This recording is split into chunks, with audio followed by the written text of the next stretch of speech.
Excellencies, dear colleagues, good afternoon to who is with us here at the International Environment House in Geneva, and good morning, good afternoon, or good evening to who is with us on WebEx or is now watching the video of the event. We have the pleasure to welcome you today for a special event on standards and the triple planetary crisis organized by the International Organization for Standardization, known as ISO, and the Geneva Environment Network. Our event today aims to gather experts and stakeholders to explore how standards can support the implementation of environmental policy frameworks to tackle the triple planetary crisis. Before we start with the welcome and introduction session of this event, let me remind you that the documents presented, the summary, as well as the video of this event will be made available on the webpage of the event. My colleagues are sharing the link on the chat for who is online with us, and the link is also available on the screen for who is in the room. Throughout the event, those who are online with us can raise their questions by using the Q&A box, and if time allows, we will address these before the closing remarks.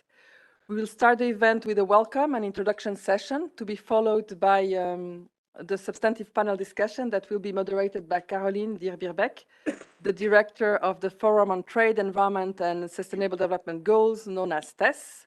We will conclude with remarks by Sandra Averus-Monnery of the United Nations Environment Programme. To welcome you and introduce you to the topic we are discussing today, it's our great pleasure to introduce Sergio Mujija.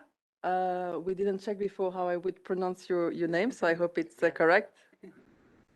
Who is the Secretary General of the International Organization for Standardization. And Caroline will take over the moderation after Mr. Mujija's welcome statement. The floor is yours. Thank you very much, and welcome everyone.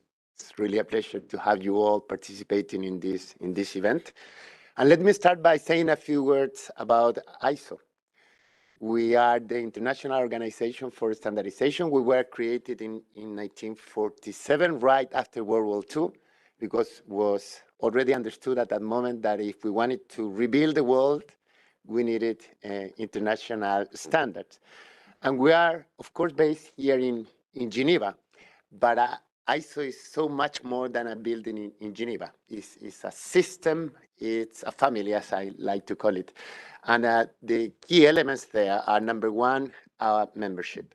We have 165 members from all around the world, and we are proud to be a member-driven organization.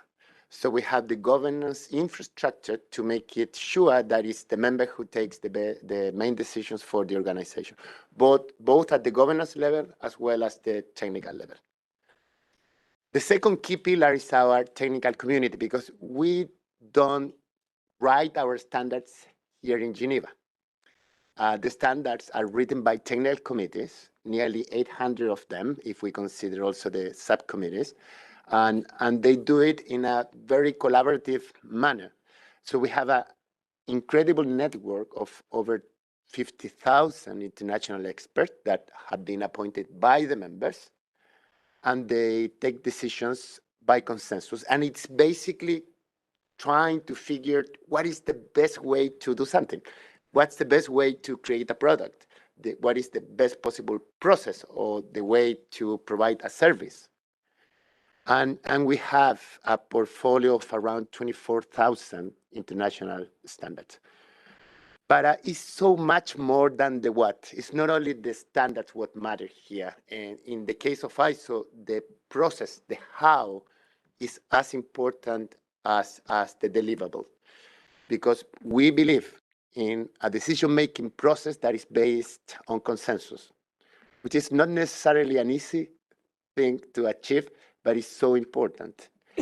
We work in a transparent manner with full inclusivity, and we also take care of the developmental dimension, because we provide capacity building to our members.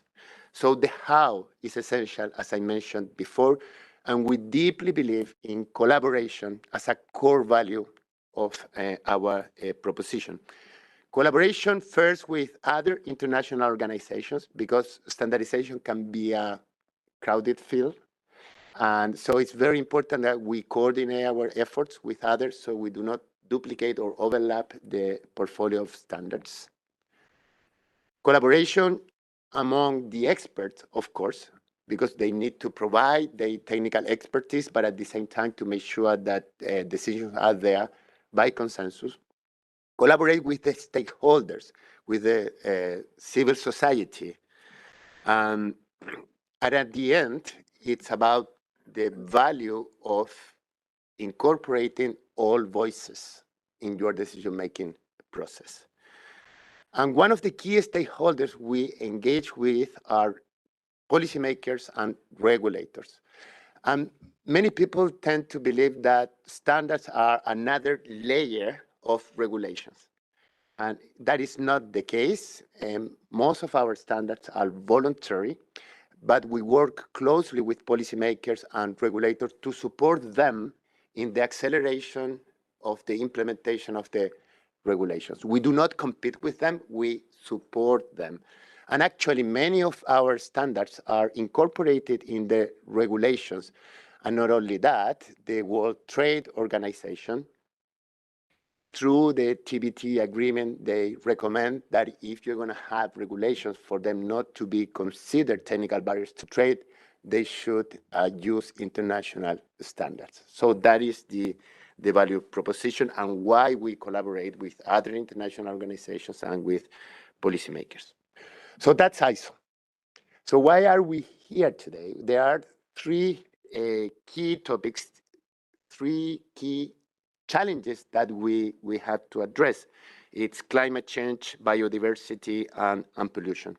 And those really represent a multitude of challenges, not only for governments, for all kinds of organizations, industry, academia, everyone. And the other thing is that those three issues cannot be addressed in isolation, because if you're trying to fix climate change, you might create a new problem in the biodiversity area, and you can create a new problem in the pollution area. So we really need to have a holistic approach here. And what is essential when addressing that triple challenge, if you wish, is to have a common understanding of the underlying issue. We cannot jump into solutions if we do not understand what we're trying to fix. We don't want solutions looking for problems. We need to understand the issue we have in front of us and to agree on the common terminology. And the second thing we need is a shared framework, how we will address this in a collaborative manner. We will not be overlapping or competing with our various solutions. And I believe that international standards are the ideal tool to support that process. So let me give you a couple of examples about what ISO is doing about those three key challenges we are facing, starting with climate change, of course. ISO has been working on climate change, on climate and on environment for many, many years. We have a large portfolio related to that topic. But what changed here is the public commitment we made as an international organization, including all our 165 members, exactly a year ago with the ISO commitment, or what we call the ISO climate declaration. But of course, a declaration means very little if you are not able to translate it into very concrete actions. So that action plan, and Noelia is in charge of that, it's quite a big responsibility, is composed of three main pillars. The first one is about our core business, standardization. And what we're doing there is to create a mapping of our standard, because we cannot offer 24,000 international standards and tell everyone, use them wisely. It doesn't work like that. We need to identify what is really essential, what is impactful to support organizations to implement their commitments on climate change. But when you do a mapping, it's very interesting to find not only what you have there, but also what you don't have there, what kind of gaps we have today. So we mobilize our standardization development process to respond to those needs.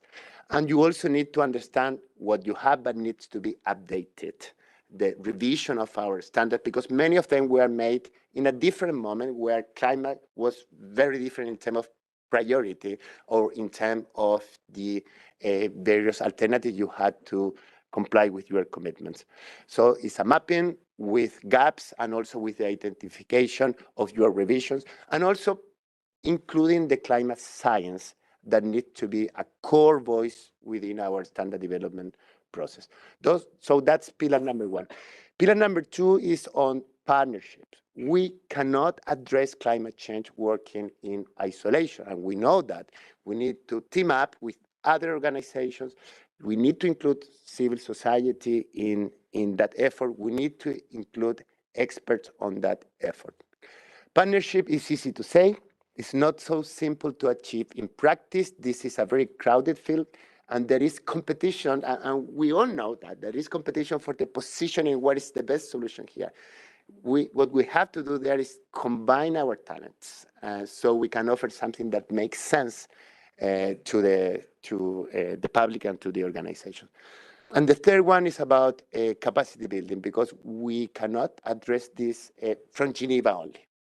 We need to mobilize our 165 members so they can be an instrument of change, an instrument of implementation in all their respective countries. And we have quite a strong program there to enable our members, the ISO members, to deliver both at the national and at the international level. So that's the first one, climate. The second one is on biodiversity. In that area, we already have a technical committee in place, which is working on this, addressing issues such as ecological engineering, nature-based solutions, and relevant technologies. And we are aiming at here is to ensure long-term biodiversity conservation. And in very practical terms, what we're trying to do here is to define some principles, first about a common language. We should try to have the same understanding of the key concepts related to biodiversity. The second one is measurement, because there is scope for greenwashing. Here we need to understand how we will measure, what kind of data we will use here. Then restoration, conservation, and protection, and finally organization and strategies that we can use to deal with this topic. Here, once again, the same case as in climate partnership is of the essence, and we will be participating in the Conference of the Parties number 15 next week in Montreal, because we also want to explain to the international community that they can use international standards to implement what has been agreed by the parties of this international agreement. And the third element is about pollution. And as we speak right now, we have an ISO team it's in Punta del Este, isn't it? In Uruguay, participating in the very first round of negotiation to create a new international binding agreement precisely on plastics pollution. So it's, once again, very important to put in the mind of the negotiators that if they want to transform their commitment into reality, international standards can help there. We also have a technical committee that's been working for many, many years on this topic. It's the one on marine technology, and where we are trying to support sustainability across the shipping industry. And we also have a lot there in terms of processes. How can we reduce the impact of pollution in various activities? So at the end of the day, it's all about collaboration. We launched our guiding principles on net zero at the COP27 a few days ago only. We're trying to help providing this common terminology and some guiding principles there.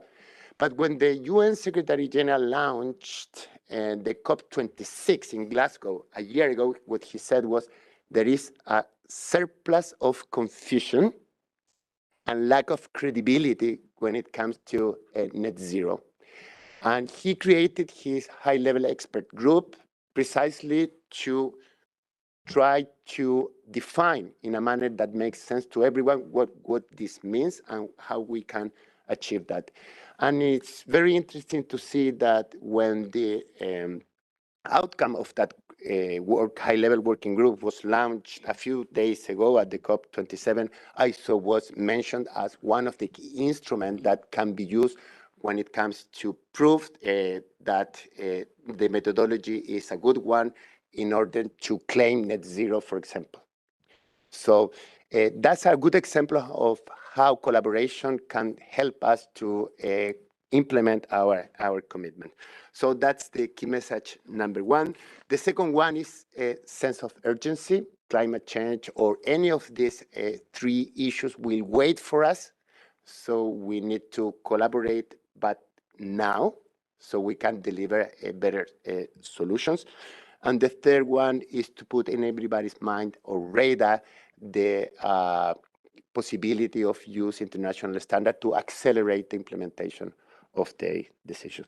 And with that, I thank you, all of you, and once again for attending this conference. And I understand it's going to be one of many. So I think we have discovered also how interesting it could be to keep working together. Thank you. Excellent. Thank you so much, Sergio, for those welcome remarks and for the introduction. I think it's really exciting to be having this discussion today and to be looking at all three of these crises in tandem. As you said, there are connections between them. Before I turn to our next speaker, I just wanted to highlight some of the key words that I thought that you mentioned in your speech. One was around collaboration and partnership as being central in this area. The second was urgency. The third was credibility. And the fourth was around accelerating action. And I think here the key thing is how we can, as you have outlined, some of the ways that standards can help policymakers at the national level drive action and also help cooperation internationally and the implementation of some of these ambitious goals that the international community has set. So with that, I'm going to turn next to have a perspective from one of the key governments who is active on many of these environment issues across the international system. And so we'd like to ask Maria Daniela Garcia, who is the Deputy Permanent Representative of Ecuador's mission to the World Trade Organization. She's joining us from Punta del Este, where she is at the first International Negotiation Committee of the Plastics Pollution Treaty. Daniela, the floor is yours.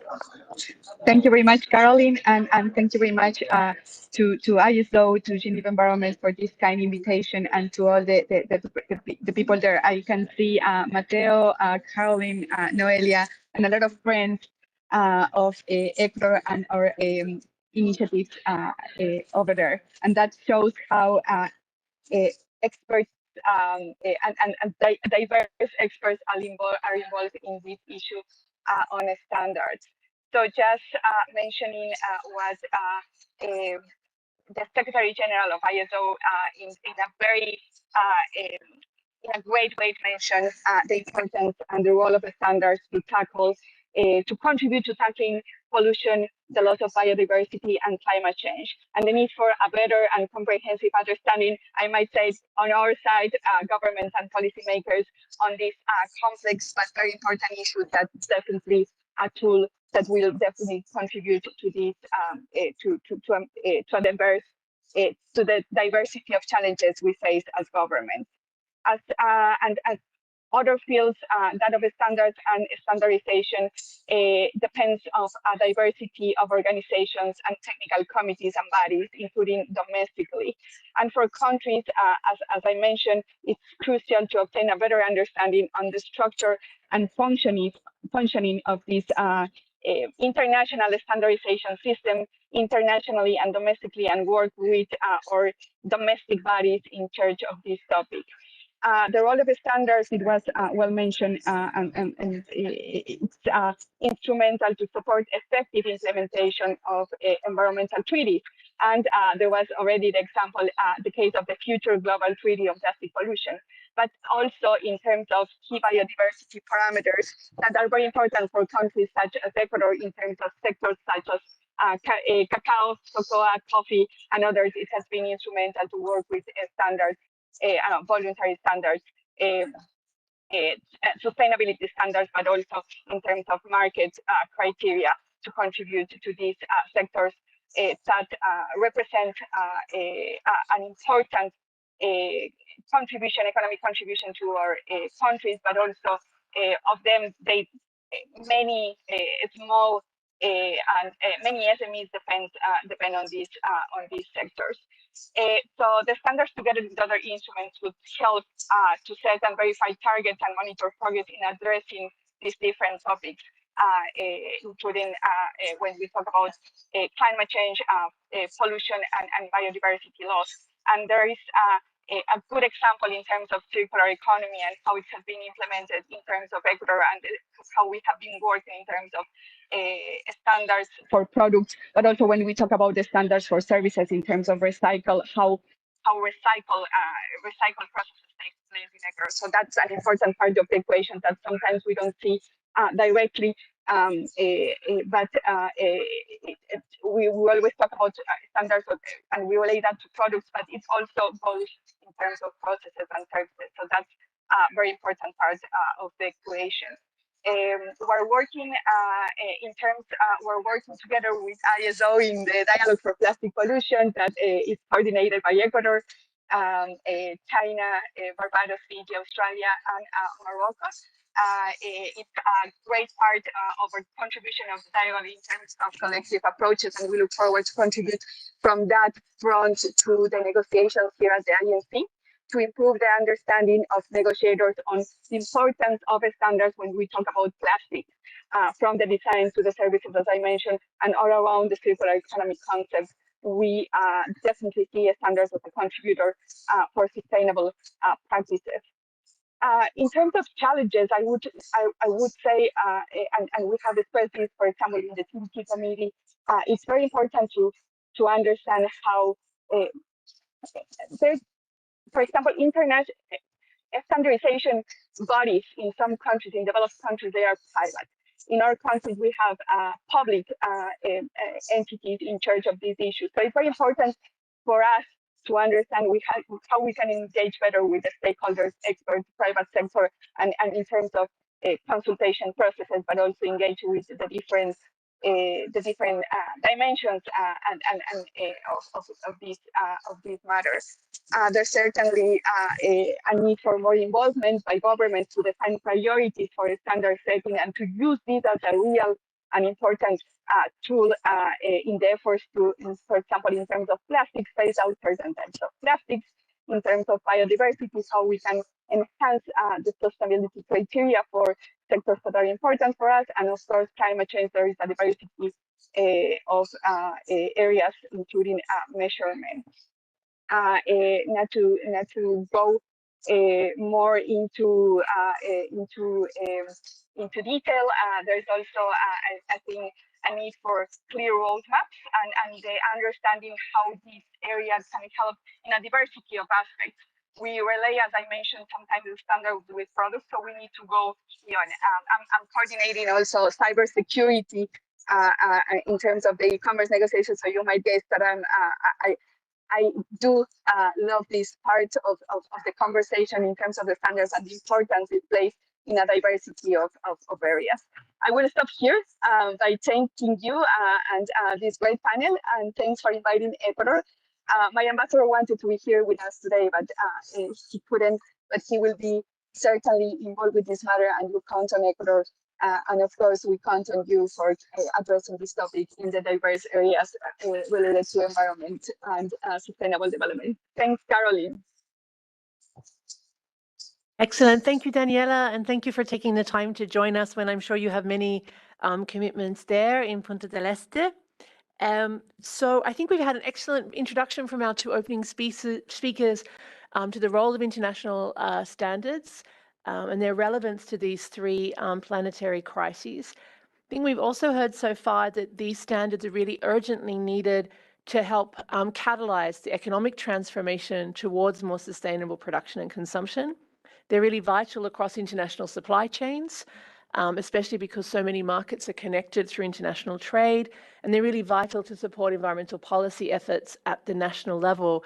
In Daniela's remarks, I think she also reminded us that they can really play a role in helping the transformation of sectors in developing countries by providing economic incentives and supporting the contribution that certain sectors can make to sustainability. And also, I think it was important that she emphasized some of the challenges that developing countries face in implementing some of these standards and also engaging effectively in standard setting processes. I think she reminded us of also that they can be useful in helping build national policymaking discussions as well that are necessary. So to take us deeper, we're going to hear now from a series of experts from here in Geneva and beyond who can really help us focus in on some of the specific environmental challenges and the work that they're doing on international standards. So each speaker will have about 5 minutes. We have a fairly packed agenda, so I'm going to be very brief in between them. I have my magic Swiss bell. I received this impressive thing. I've never had one of these to use before, so I'm going to stick with my bell. So I'm going to turn straight away to Masamba Tioye, who is a project executive at the UNFCCC in their Global Innovation Hub. And he's going to talk to us a little bit about how international standards can contribute to effective policymaking on carbon emissions and climate mitigation in support of the Paris Agreement, and also some of the challenges also with voluntary approaches and why there's also a need for regulations in this space. So Masamba, you have the floor. He's joining us online. Thank you. Good afternoon to participants from Geneva, and good morning, good afternoon, and good evening to those that are following online.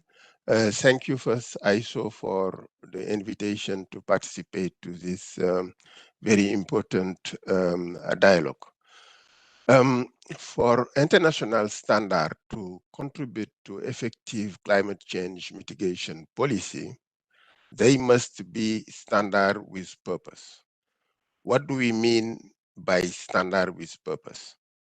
So of course, climate standard should contribute in providing a reliable basis for climate stakeholders to share the same expectation about a mitigation claim, for example, a net zero claim.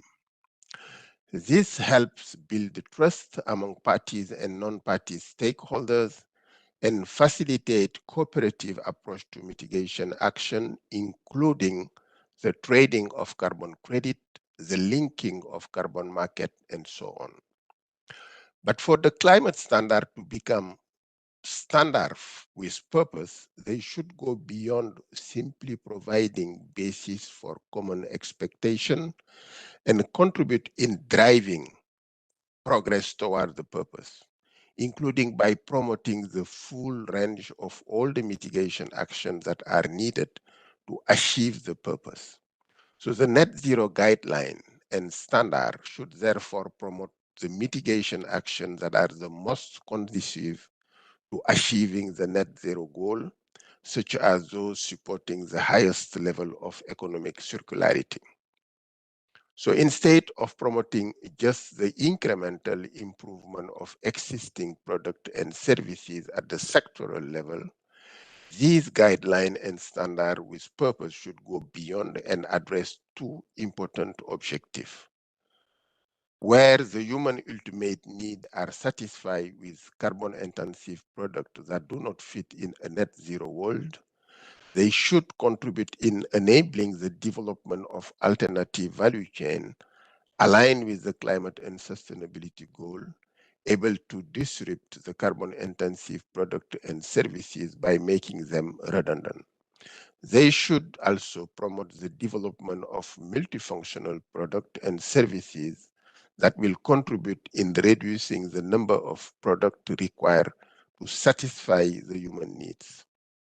For example, climate mitigation guideline and standard with net zero purpose should certainly promote the replacement of combustion car with electric vehicle. However, they must go beyond and promote at the first place the reduction of the need for car to address mobility, for example, by designing cities differently so that they are more compact and more complete with all the key products and services available at walking or biking distance. They should even go one step further and promote the reduction of the need for mobility to address access with the use of digital technology to replace a trip to office, a trip to a conference venue, a trip to a marketplace, or a trip to the municipality. Climate mitigation guideline and standard with net zero purpose should certainly promote the reduction of the product carbon footprint. However, where this product can be dematerialized, they should favor that option. They should certainly promote the reduction of the emission related to animal farming, for example. However, they should go beyond and promote also the development of plant-based protein. For a climate mitigation guideline or standard to promote these highly transformative type of climate action that disrupt carbon-intensive product, it must provide space for avoided emissions by including requirement to determine the carbon footprint as well as the carbon handprint of product and services. It must also require for the determination of the baseline scenario to go back to the ultimate human needs and consider all the options available for their satisfaction. Finally, it should also address the determination of the climate action in state contribution of enabling entity. Finally, it should also address the determination of the climate contribution of an enabling entity and promote the solution-oriented approach to climate action instead of a problem-oriented approach. So developing such standard with purpose require a focus first on relevance, ability to implement, and acceptability coming next. For example, while we recognize that properly addressing avoided emission could be challenging, a net zero standard with purpose needs to cover it. Indeed, decarbonization and emission reduction are relevant to developed countries that have already built most of their key infrastructure. However, for most of the developing countries with low level of emission and for which most of the infrastructure are yet to be built, clean development is more relevant than decarbonization, and avoided emission are more relevant than emission reduction. It is therefore preferable to address avoided emission even if it leads to much complexity and implementation challenges. The complexity can always be mitigated by using a proxy as close as possible to the reality, even if it is not accurate, as well as a conservative safeguard to ensure environmental integrity. To conclude, inaccuracy on the relevant requirement that serve the purpose should be preferred to accuracy on irrelevant requirements that do not serve the purpose. The international workshop agreement process that was used for the development of the net zero guideline is particularly suitable for the development of standard with purpose. It is based on a prompt development of guideline, its swift implementation to learn practical lessons and identify opportunity for improvement. It is also based on a structured engagement with practitioners and innovation to fill any ability to implement gap, as well as any acceptability gap. The revision undertaken based on this process enable to reconciliate what is relevant with what is possible and what is acceptable. Thank you. Back to you. Wow, thank you, Masamba. I've just taken 2 pages of notes. So now I will quickly turn to Matteo, but I just wanted to say that I think it was fantastic to hear your contribution about this idea of standards with purpose, and also encouraging us to think beyond standards for what products are there already, to thinking about what are the systems in place that we need, what are the systems that we need standards to foster and encourage, to sort of look beyond the incremental, to really look at the transformation that's needed and what kind of standards are needed for those. So I can't do any better justice to your comments than that, but thank you so much for such a great presentation. I'm now going to turn to Matteo, who is in the Trade and Environment Division at the World Trade Organization. Matteo, please. Thank you very much, Caroline, and thank you very much for the organizers for their kind invitation. It's really a pleasure to be here with you today in this interesting panel. I'll try to give you in 5 minutes a brief presentation on why we need more convergence on standards to ensure effective climate action and also avoid unproductive trade frictions. So let me start with a few words to set the scene. I think we have already heard today that standards play a crucial role for having effective climate action. So we can agree on that. However, I think we are also in a situation in which we are seeing a proliferation of standards, particularly with respect to the carbon measurement of products. We have national standards, we have regional standards, international standards, sectoral standards, and while some of these various standards may overlap to some degree, there is also a risk of creating, of being found in a situation of regulatory fragmentation. So why would being in a situation of regulatory fragmentation be a problem? I can name at least three reasons why that's a problem. First, because in a situation of fragmentation, comparisons with respect to the carbon content of products become exceedingly difficult. Let me give you an example focusing on the steel industry that shows why having this type of fragmentation and the use of different methodologies may lead to dramatically different results. In a study conducted by a think tank called Silverado, it was found that for identical steel products with identical manufacturing conditions, the use of different methodologies can lead to quite different results. In particular, the use of the methodology employed in the EU emissions trading scheme leads to the conclusion that the carbon content of products is just 1/4 of the carbon content of the same steel product if the methodology used by the California emissions trading scheme is used. So we can see how this can be a problem. The second problem is that this fragmentation can lead to unpredictability for producers and can impose burdensome costs on them when they have to comply with multiple standards and also multiple verification schemes. And thirdly, fragmentation can also lead to trade tensions, particularly now that more and more countries around the world are adopting trade measures to tackle the climate crisis.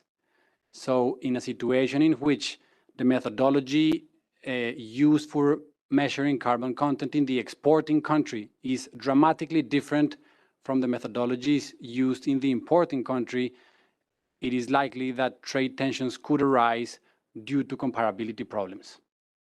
Now, having set the scene, the main message I want to give you today is that WTO disciplines on technical barriers to trade, or TBT, are here to support the use of standards as a tool for climate action and can also help to avoid unproductive trade frictions.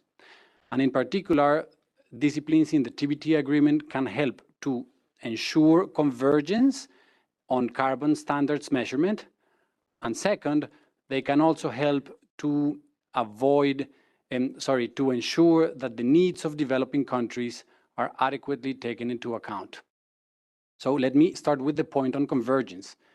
The TBT agreement encourages alignment among standards for carbon measurement by strongly encouraging the use of relevant international standards when countries adopt technical regulations.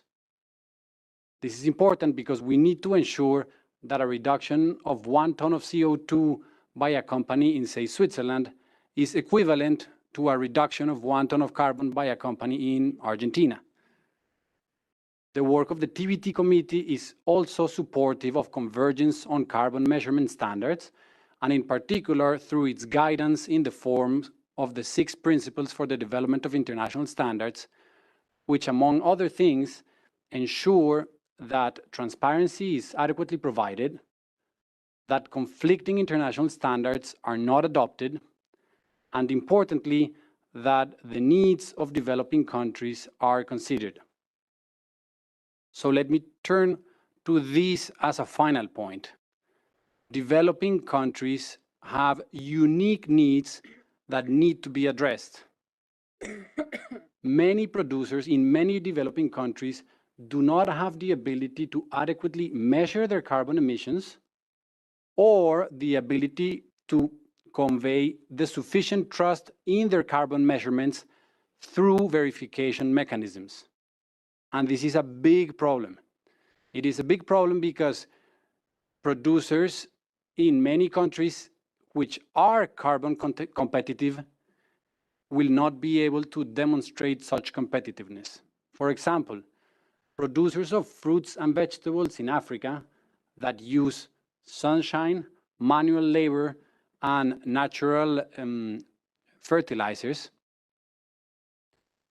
if they cannot show that their emissions are far fewer than production in, let's say, Europe, where you need heated greenhouses, tractors, and chemical fertilizers, they will potentially be excluded from international value chains. So I would like to conclude by simply stressing that there is a need to support developing countries, develop their ability to measure their carbon emissions and their ability to verify their quantifications. And this can be done by also enhancing their ability of having an adequate national quality infrastructure. And these will not only help them measure their emissions and verify their emissions, but also improve their ability to participate in the setting of international standards. So I would simply like to conclude by stressing the need to support them. And thankfully, through that, we will be able to have a just transition in which producers in developing countries are able to integrate into green global value chains. Thank you, Caroline.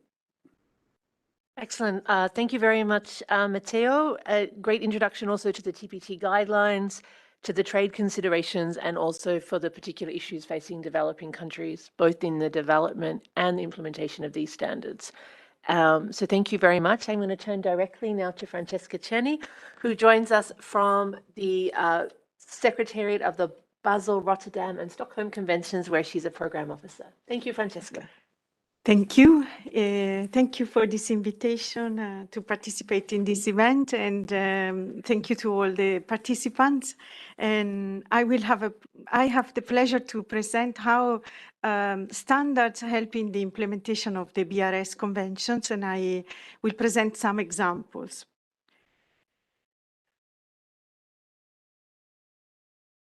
I don't know if. The Basel, first of all, I'd like to introduce the Basel, Rotterdam, and Stockholm Conventions. And as many conventions, the working bodies behind the conventions, which are the conferences of the parties, of course, adopt decisions on soft policy guidance. And of course, the conventions include mandatory provisions. On what? So the Basel Convention, just a recap on hazardous and other waste, and other waste include now household waste, plastic waste, e-waste. The Rotterdam Convention on the chemicals listed in Annex 3, which are industrial chemicals, pesticides, and severely hazardous pesticide formulations. And the Stockholm Convention on POPs includes persistent organic pollutants, which are industrial chemicals, pesticides, and byproducts. I want to show some examples on how the standards are including into processes both binding provisions and soft provisions. So technical guidelines, policy guidance, and also guidance documents. I wanted to make the example of a standard which is very well known. You all know it. It's ISO 14001 to establish an environmental management system. And why this standard? Because it aims at controlling the environmental aspects of the activities. And the first step is to develop a policy for the entity which is seeking to be certified, ISO 14001. And in this policy, all the technical guidelines, soft laws, and the provisions can be included. And therefore, it is a very important standard for facilities which are recycling waste, for example, or are dealing with hazardous chemicals. The standard requires cycles of planning, doing, checking, and acting, and it requires a continuous improvement. And this is a very important principle, because maybe the facility is not ready immediately, but it is possible to improve the monitoring of the environmental aspects. I wanted now to mention another standard, and like other speakers mentioned, this is has a different scope, and it's interesting because it looks at sustainability, at different aspects, not just the environmental aspects, but also social responsibility, respect of human rights, and it looks at the value chain of metals. It is, as mentioned before, an international workshop agreement. So it started from, let's say, the work of practitioners, and we are also being part of the process of building this standard in the Secretariat. And it looks at 5 principles at each step of the recycling process, from the collection, the dismantling, until the commercialization of the metal which is extracted from waste. And these are the principles. They are 4 in the round and 1 at the bottom. And as you will see, it looks a reference to the community, to enhance the relation and the resilience of the community, to improving the recovery of secondary metals. Why? Because standards allow for very high rates of recycling. And for this, they are extremely important to avoid pollution. What is not recycled is emitted in the environment, and people are exposed to the hazards. So standards are at key factors of success in recycling.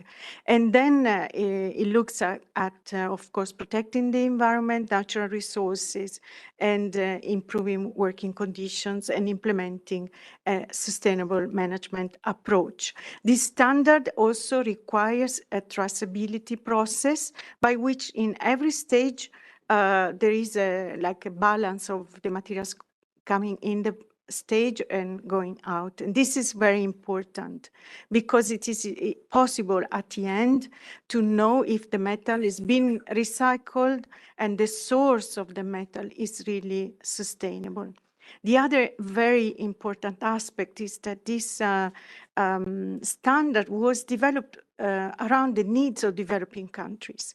And it includes principles of inclusive recycling, looking at the informal sector and looking exactly at what is needed in each specific situation to include the informal sector in the evaluation of the sustainability.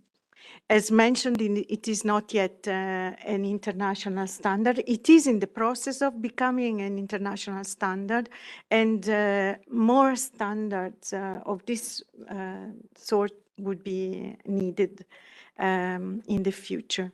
Here, very briefly, I have listed some of the technical guidelines and guidance documents which are being developed under the Basel, Rotterdam, and Stockholm Conventions. And as you can see, now the plastic waste and used tires guidelines are under development or updating, and then the e-waste transboundary movement guidelines because of the e-waste amendments, and batteries, waste lead acid batteries and other batteries, technical guidelines, and POPs guidelines. And for the Rotterdam and Stockholm Conventions, there are decision guidance documents on the latest pesticides recommended for listing and the newly listed POP under the convention. I leave the slides for the details.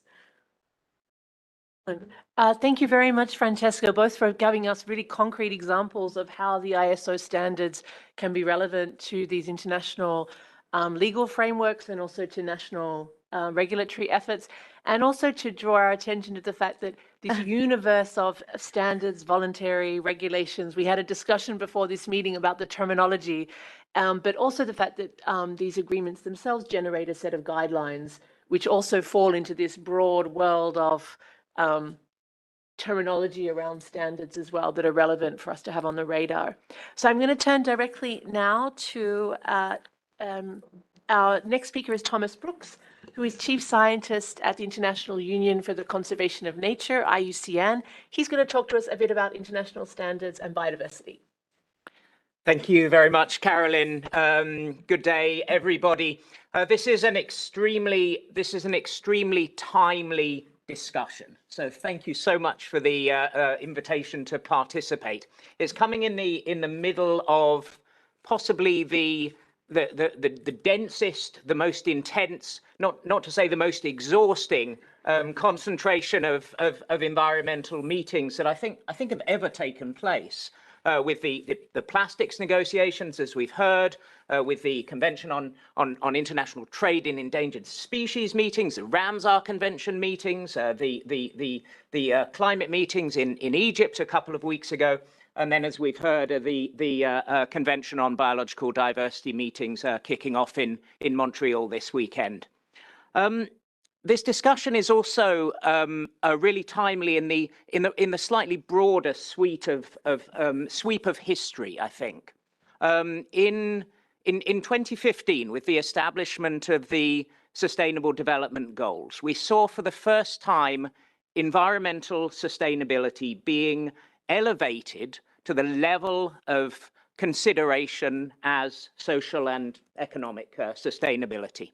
And that establishment of global goals and targets for environmental sustainability comes with a demand for standards. And so the burgeoning of environmental standards that we heard about from the ISO Secretary General in his welcoming remarks is incredibly important in supporting and allowing the implementation of global goals and targets for the environment.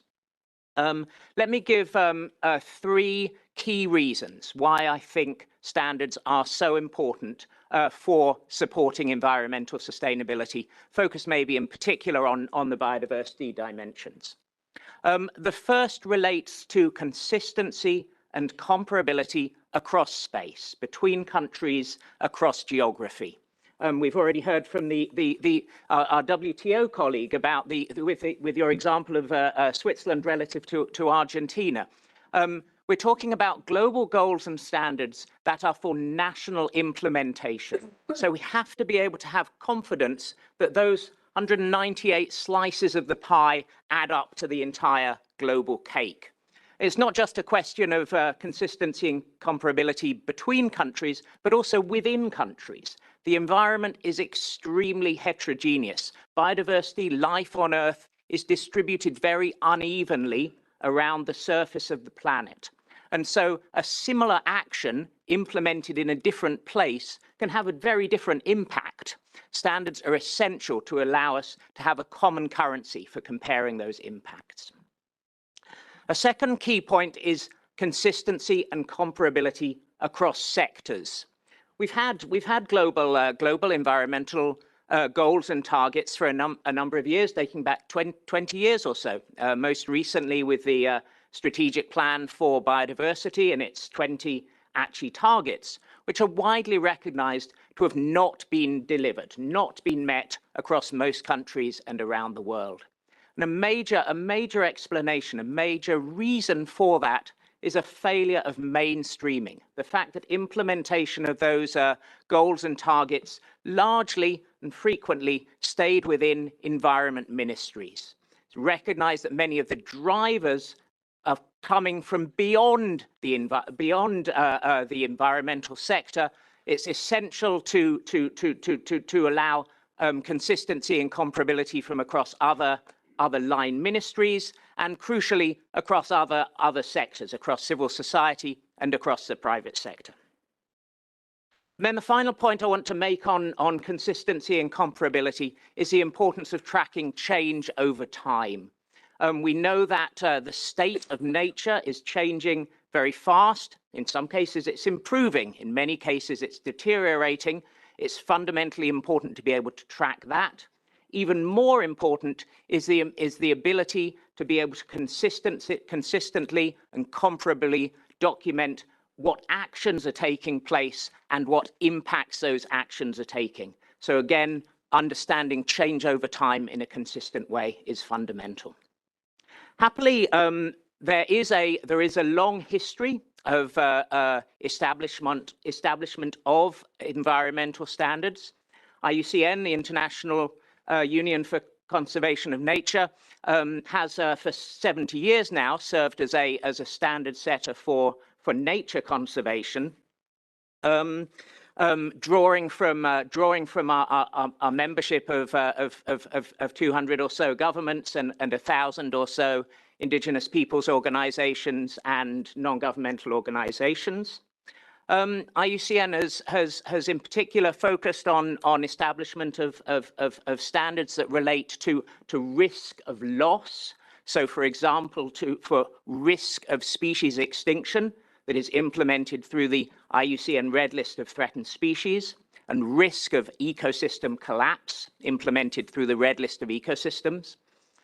Standards for significance of living nature, significance of biodiversity, for example, the global standard on key biodiversity areas. Standards for documenting conservation actions, for example, the global standards on protected areas implemented through the World Database on Protected Areas, Protected Planet. Standards for documenting the impacts of alien invasive species. And importantly, and I think we had mention of this earlier as well, now standards for assessing nature-based solutions. In this light, IUCN has been strongly supportive of the growth of environmental standards across the board. We're strongly involved in supporting the new ISO Technical Committee 331 on biodiversity, with two key rationales. First of all, to really support the broadening of international standards, to build from and amplify those standards for the environment that exist already, make sure to avoid a duplication of effort or competition, a point that's been highlighted already.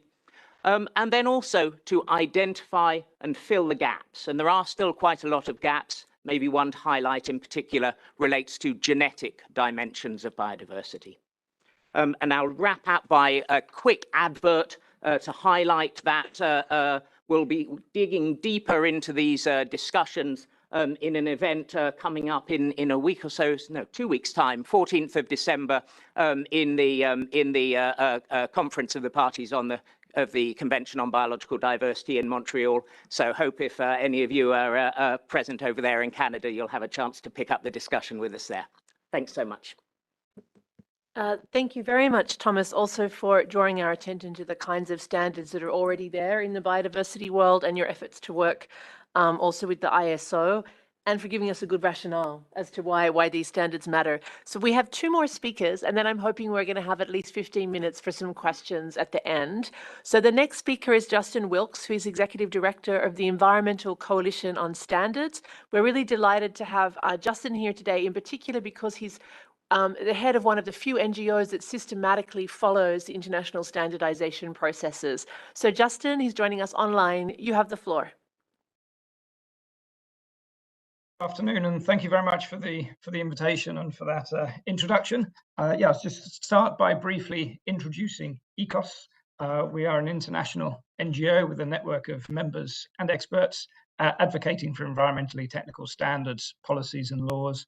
And I think, as you point out, yeah, we are unique in that we are comprehensively contributing to the development of standards. And when we do that, we try to ensure that the environmental voice is heard and drive change by providing expertise to policymakers and industry players. In terms of our engagement with ISO, I want to highlight that we have 30 liaisons with ISO committees, so we work at a very broad level. And I do want today to talk about the triple planetary crisis. But before I do that, I do want to mention how we see the role of international standards and the role that international standards can play in a very positive way, contributing to tackling our planetary crisis. So I think in terms of the work of international standardization organizations, they have the potential to impact global environmental challenges, and primarily, I think, in a very positive way.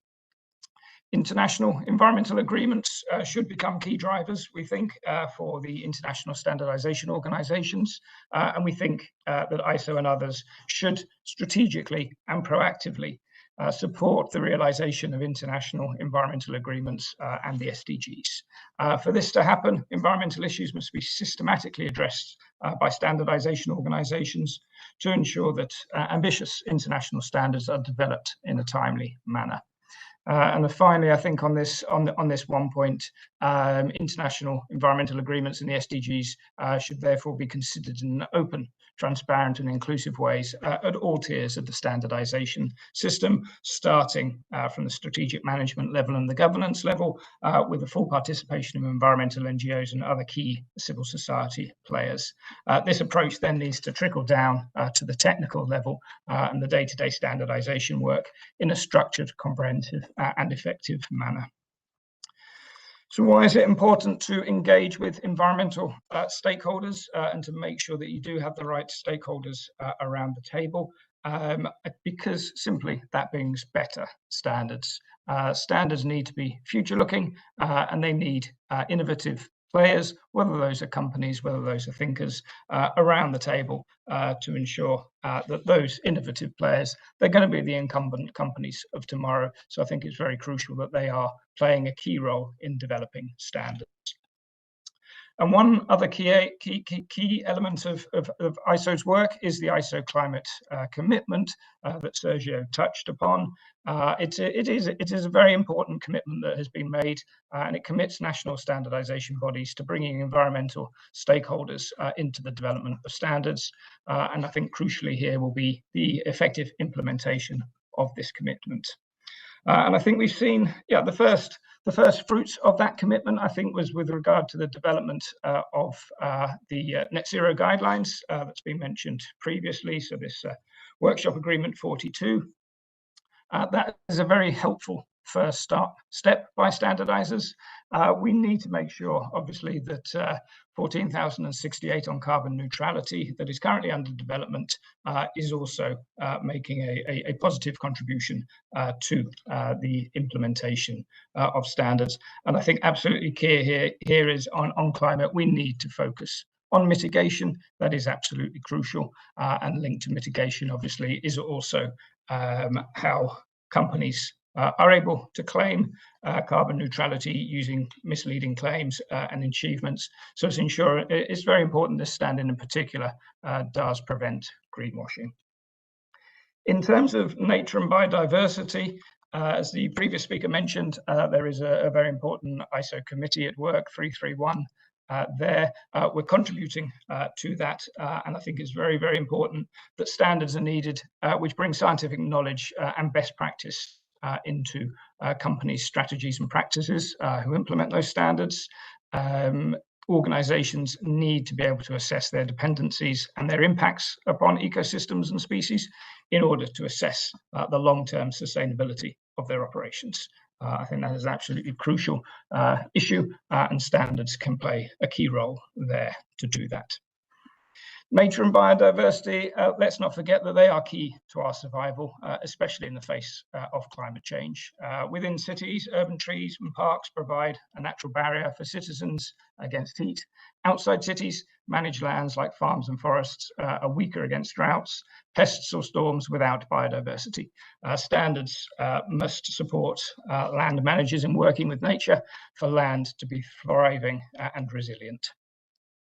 And finally, my final point relates to pollution and circularity, and the key role of the circular economy will bring in our step towards more sustainability.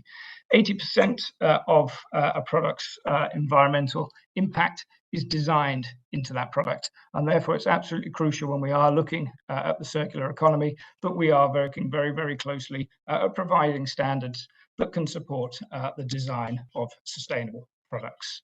ISO is currently working on 4 standards relating to circular economy within ISO Committee 323 that I'm sure Noella will say more about next.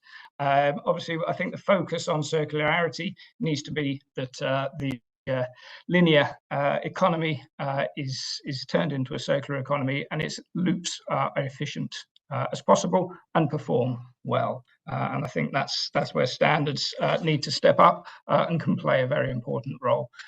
Overall missing elements, I think, in this work relate to sufficiency strategies, alternative delivery models and circular business models, and the inner loops of the circular economy, like reuse, refill and repair, and the key issue of tackling toxic material loops through much better design.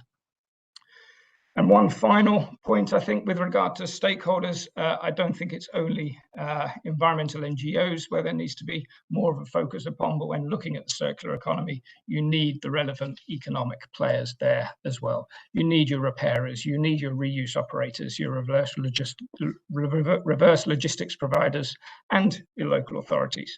I think they're all very absolutely key to ensure that you do have good quality standards that can make a real positive contribution. Excellent. Thank you very much, Justin. I'm now going to turn, I realized we didn't clap anybody. I should have clapped people all along. My apologies. We're going to turn now to Noelia, who's going to be very efficient. And then we'll have time for some questions at the end, hopefully. So Noelia, please. I didn't want to push pressure on you to be efficient. Please, Noelia is the head of sustainability at ISO. Please, you have the floor. Thank you, Caroline. We've heard a lot already about international standards, about ISO. Excellent examples shared. Thank you. Thank you so much. I'll try to maybe link everything that has been a bit discussed today through the panelists and the different interventions. We've heard about the dangers of regulatory fragmentation, the importance of regulatory coherence and cooperation if we want to achieve environmental outcomes. And as we heard, international standards are developed based on cooperation and are developed in order to bring coherence. But I think we're in front of important tools that can help us achieve those environmental policy efforts. As we heard, like standards development process is very much, or standards development making is very much in line with the core values and principles of policy making. So therefore, a better reason for using them in support of policy objectives. ISO follows all these principles, follow us by policy makers to develop efficient regulations.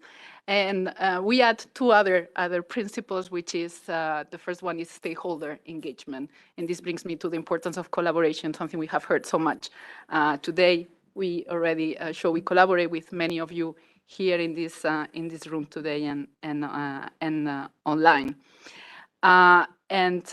We have heard of the importance of consensus building to bring definitions, queries, to bring a play field, same play field for everyone. It's something else international standards can bring to this space. The difficulty often is though like moving to a specific action. And again, that's where international standards come and where the network of ISO members, 165 members around the world come in. They have an understanding of the national and regional challenges. They have an important contact with public and private stakeholders, and therefore they can offer, they can serve as public-private platform for dialogue. I can give examples. For example, our member in Colombia, Econtech, has been working very, very closely with the government, with the Ministry of Environment and Sustainable Development in defining environmental criteria that has been used to develop the environmental, the Colombian environmental mark.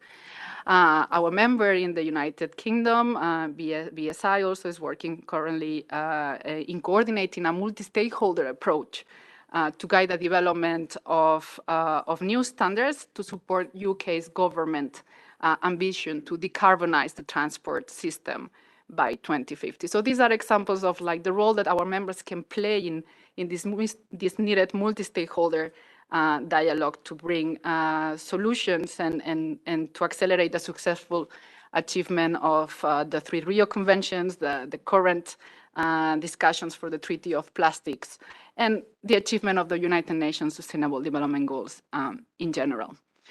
We have heard about overlap of solutions. Again, here is where international standards come in. We heard about the process of international workshop agreement. We have heard about international standards that might be a bit confusing, but it's basically different deliverables that ISO offers with different levels of consensus that can support, again, consensus and bringing solutions to that space.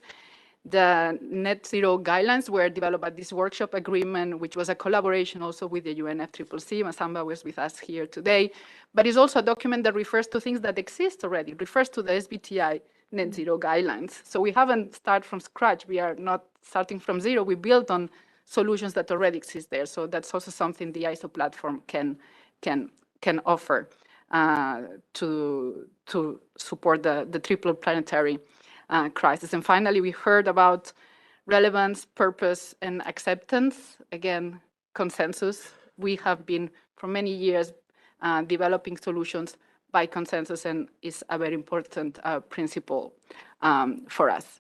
And one last one, which is not least important, is just transition. We have been hearing a lot about just transition.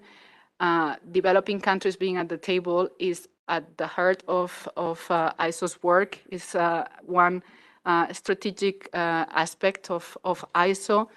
We have a committee looking specifically at the needs of developing countries and working with our members in developing countries to have them at the table. We want to hear from our members in developing countries. As part of our climate commitment, we are working in bringing more civil society and those more vulnerable to climate to the table. We have a gender action plan to make sure that the voices of women are heard, and we know all that they are one of the most vulnerable to climate. And with that, I would like to conclude. Thank you, Caroline.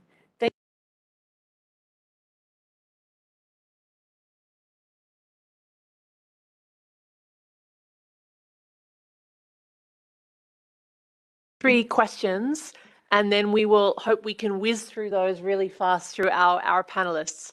Unfortunately, I left my glasses at home, so I can just about see you, but I cannot see your flag. So I'd ask the gentleman at the back if you could introduce yourself and be very rapid with your question, please.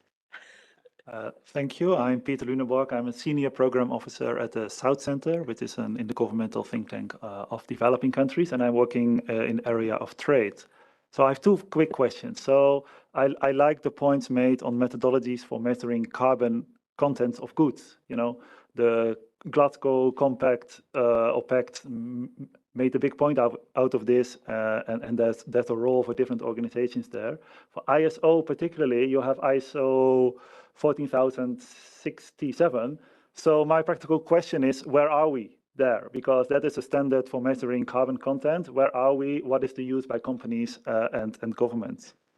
Secondly, on trade friction, I mean, it's not so much, I think, the standards that cause the trade friction, but I think it's the possible discriminatory treatment in schemes. So, for example, I am now looking at a paper looking at the CBAM and comparing it with the ETS, the European Trading System. Now, for example, you talk about aluminium. Aluminium generates, you know, a lot of PFCs, perfluorocarbons. Now, actually, there are 15 EU countries that don't require any, you know, have no cap on perfluoro, you know, these PVCs. But actually, those PFCs actually account for half, if not more, than all the CO2 equivalent emissions. But then in CBAM, you require actually, in the first phase, it's reporting, but eventually it's actually, you know, so it's actually the discriminatory treatment. And I agree, we need a lot of technical assistance. Developing countries need technical assistance, but actually everybody needs technical assistance. Because if in CBAM, if it's going to cover indirect emissions, scope 3 emissions, most European companies do not even track their scope 3 emissions. So in fact, you don't know how much technical assistance we need, the whole globe needs. So the question here is the trade friction not caused by possible discriminatory treatment instead of the standard in itself? Thank you. Thank you, Peter. I have time for 2 other quick ones. Even if we don't get to answer them all, I think it's worth hearing them. So 2 other questions, please. Yes. Go ahead. Yeah. Yves Lador from Earth Justice. I have 1 question to ISO and 1 question to ECOS. And first of all, thank you very much for this discussion. It's really very, very interesting and valuable. And unfortunately, we didn't have a lot of these discussions with ISO before, so it's really great that we're starting to increase this type of discussion. You have talked about having a working group on just transition, if I understood it well, within ISO. And also you said that you had a group working on gender. And I was wondering if you had also a group working on equity and human rights, because we saw that the issue was coming from the very good example from the BRS conventions. And I was wondering if you had any work on that. And also in this, having this in view, in just transition, how do you relate to the ILO no standards? Because there is an issue now if just transition, which was defined in the Paris agreements as just transition for the workforce, is now being used in many other contexts. And we definitely have an issue of content standards and understanding of what we mean about just transitions. And to a large extent, the working force now is a bit been put on the side when we talk about just transition. So it's a real issue right now. And to ECOS, you've been very important in ECOS in working on standards within the EU. I was wondering, how do you relate with the EU standards and the ISO standards, and also if you work on other sources of standards in the organization ECOS? Thank you very much. Thank you very much for those 2 questions. I don't see any other urgent hands, so I'm just going to ask our panelists to reply to those ones, please, noting that we will have a reception afterwards, and you're welcome to approach the panelists then also for further discussion. So I think there was a specific question to Matteo and then to Noelia. Is that right? Please, Matteo. Thank you very much, Caroline, and thank you very much for your questions, in particular to Peter from the South Center for the interesting remark. Indeed, I think the issue of trade friction is not only limited to standards, but standards underpin many of the trade-related climate measures that are currently being adopted around the world.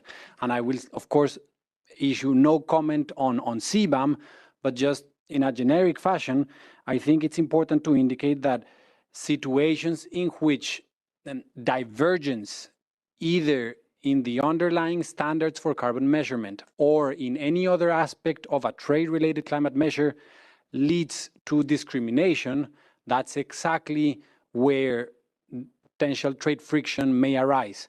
And here I would simply like to make the point that trade friction is not a problem for the sake of it. It is a problem because it can prevent that the most efficient products and services that are produced around the world are widely disseminated, which is exactly what we need right now in order to tackle the triple planetary crisis that we're facing. So thank you, Peter, and back to you, Caroline. Thank you, Matteo. And just before turning to Noelia, I remember there was a particular question for you, Justin, online. Hello, can you hear me? Yes, indeed. Yes, good. So yeah, in terms of where ECOS works, we work at the international, regional, and to a less extent at the national level.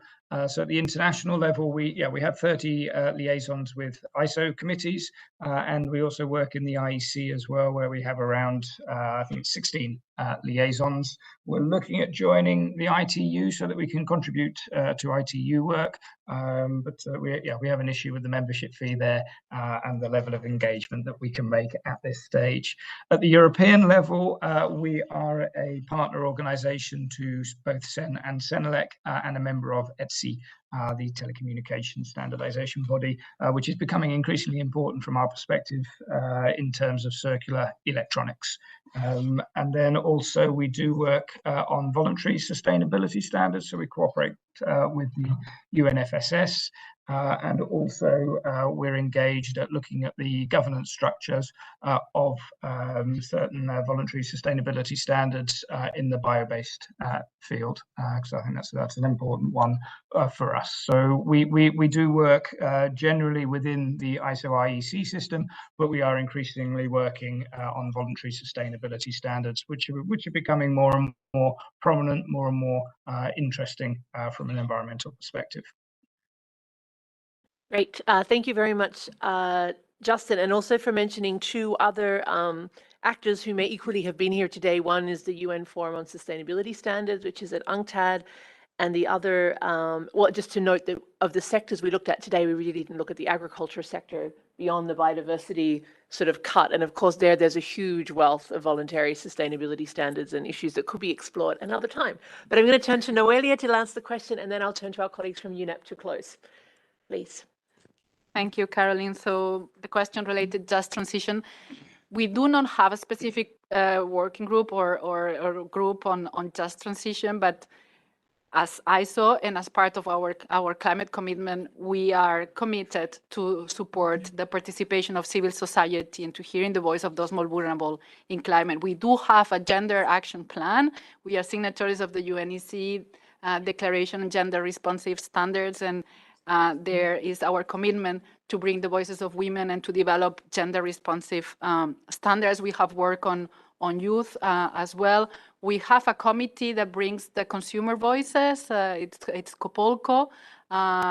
They represent a big part of the civil society in our work, and I mean a lot of interesting work coming from them. For example, we have now work on menstrual products, and they will be looking also at the environmental aspects of menstrual products, and that's something coming from the voices of the civil society on the consumers. Regarding ILO, we have a partnership with ILO. They have contributed and they participate in some of our work, in particular the development of ISO 26000 social responsibility. But these are areas where definitely we are going to be looking a bit farther. The revision of our standard on sustainable events is coming very soon. I think it's quite timely, actually, where different aspects such as the human rights will be something where we will be looking at. Thank you. Interesting. Thank you, Noelia. I realize I didn't give our other three speakers a chance to make any final comments, so I'm going to do that first. to Thomas, Francesca, and then Masamba, and then I'll turn to our colleague from UNEP, please. Thanks very much. Maybe just one quick reflection further to the discussion on trade there. I really wanted to emphasize how important that global teleconnection is in the demand for standards in environmental sustainability. Trade brings together actually all three of those dimensions I talked about: connections across space, connections between sectors, and connections over time.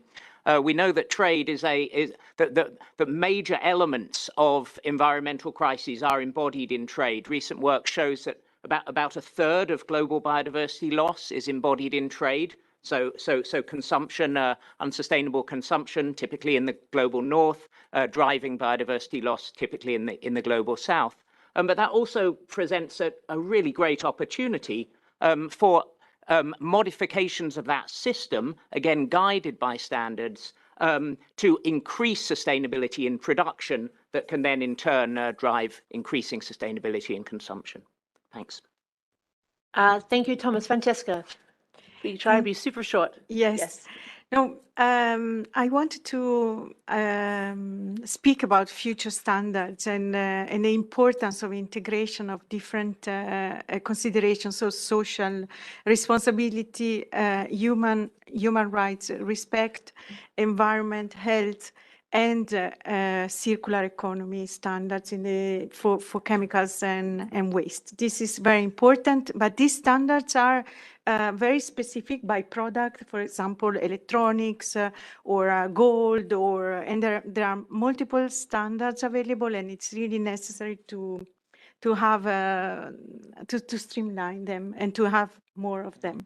So cooperation with many institutions is necessary in this case, or many standardization bodies. For electronics, for example, we also work with the ITU or with the green customs for the codes, no, sorry, not green customs, but the World Customs Organization. And green customs is an initiative to promote our standards.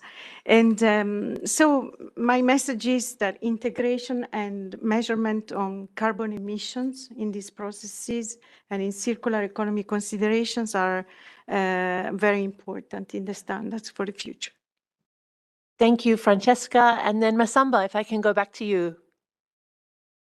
Yeah, thank you. I will focus on the next steps for the net zero guideline. It is expected to go through its improvement process with the required revision and to become a standard that can operationalize the recommendation of the high-level expert group. In that regard, its improvement process is expected to fill any gap between the net zero guideline and the EDGE-like recommendation. For example, the net zero guideline can elaborate on promoting climate action such as lobbying and advocacy, or filing a shareholder resolution to oblige a corporate to undertake climate action. It could also facilitate the inclusion of requirements that support the development of the most transformative type of climate action, such as the disruption of carbon-intensive products and services that do not fit into a 2050 world. Digital technology could be leveraged to shift the complexity from the user of the guideline to its developer. Finally, a structured engagement with the practitioner to enable to assess the value addition of all the requirements in terms of their contribution to the achievement of the purpose, as well as their compliance cost will be very important. Where the value addition is low and the compliance cost is high, alternative requirement will need to be developed or the requirement removed. These next steps will facilitate the move from a net zero guideline to a net zero standard that would be ready to support the development of mandatory regulation. Back to you. Excellent. Thank you, Masamba. So I'm going to turn directly now to our colleagues from UNEP. Sandra Aveyrou-Moneret, who is the acting head of the Knowledge and Risk Unit in the Chemicals and Health branch. Sandra, the last word. Thank you very much for this extremely rich panel and all the perspectives that were shared, and I hope I'll do justice to them. Caroline, feel free to step in if I forgot any major points.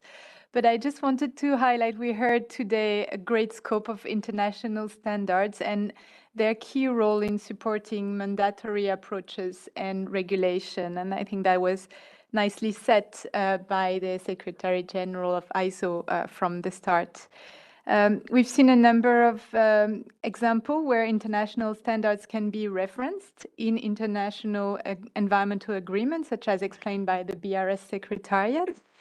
And we also heard that it's being discussed in the ongoing INC discussion to tackle plastics pollution. The WTO TBT agreement was also highlighted and is an interesting and important precedent for the convergence of international standards, including in support of mandatory frameworks. It was highlighted by WTO in its role for comparability of the CO2 emissions and supporting that could help and inspire the environmental community in continuing towards having tangible implementation of ambitious policy goals. This point of comparability and of connection was also highlighted by IUCN, with the importance of the comparability across country as well as across sectors, and not only remaining within the ministries of environment, and over time to allow for delivering. And that's the point I'll come back to. There was also a lot of highlights related to collaboration and the importance of collaboration. Maybe as UNEP, I wanted to highlight the importance of having environmental expertise that feed into the development of standards, and including from all the organizations that are here today. UNEP is actually a liaison organization to ISO and following a number of topics, as many of you in the room. It's also really important to have the civil society, to have international organizations engaged, and hear this wide range of voices to help continue in ensuring that standards meet the urgent needs of addressing the triple planetary crisis. And this element of urgency was also extremely highlighted during the discussion. Maybe also as UNEP, we often speak about the importance of science and science credibility, and how this can help inform policy. And we can definitely use this to have standards in the middle. So science to standards to policy, when standards are being actually extremely used in the policy making of countries. So encouragement of multi-stakeholder dialogues was mentioned, and including at national levels. And then maybe two last points. The first one about ambition. So we heard about urgency, but we also heard about the ambition. And interestingly, we heard of the triple planetary crisis, and the angle, the climate angle, the biodiversity angle, the pollution angle, and it all converged in mentioning sustainable consumption and production.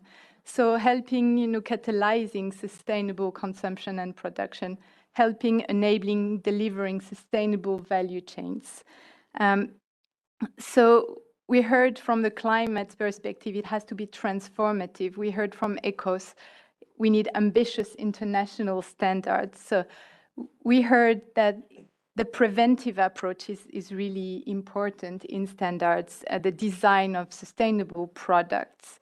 And we also heard of the important role in recycling and in preventing greenwashing. The last point I wanted to highlight is about action, and how standards have been set today as an important element for action. So not to put on a drawer or to put on a wall, but really I've heard action, I've heard implementation, I've heard enabling, solution-oriented, and I think that's really an element that we need to keep in mind and to ensure that all of the stakeholders can be brought together into this action, supporting in particular developing countries to be able to measure, to have verification mechanism and to be part of a just transition. Well, this was the first event in its kind organized by ISO and by the GEN, and we heard hints that it may not be the last one. And we've seen a lot of appetite today from Geneva and global stakeholders to learn more about it. So I wanted to really thank you so much for this extremely interesting event and looking forward to future ones. Thank you. Wonderful. Thank you, Sandra, for doing a marvelous job of wrapping all of that up. It's no easy task to summarize. The only element that I would add was just to underline one of the things you said, and I think that Masamba said it so brilliantly at the beginning, was what we really need to address these triple planetary crises is standards that help us drive transformative change. So we shouldn't be spending our time on standards that are just incremental or that somehow shift a little bit the status quo, but we really need to be looking to what are the systems and actors and products and business models that will be driving the future that we need to see. So I thought that was a really great way to start the panel. So from there, I will just simply thank all of our speakers on behalf of the ISO and GEN and all of our audience today, both online and here in person, for taking the time to be here. I really want to offer a special thanks to Diana Rizzolio from the Geneva Environment Network and to her excellent team for pulling this together. There's no one else in the Geneva environment scene who does such a fantastic job of connecting the dots between the actors here and also the issues. And I think we can all be grateful to you, Diana, for your support in that regard. And I have, on my behalf as moderator, volunteered Geneva Environment Network to lead the way on a subsequent series of discussions on these topics. And I'm sure that they and ISO and others here will be really interested to hear your ideas on how to cut this issue. It's extremely complex. There are many sectoral issues. There are many dots that need to be connected. But I'm sure that we can find ways to have productive conversations going forward. So with that, I will just invite you all to tea and coffee outside, and thank you again.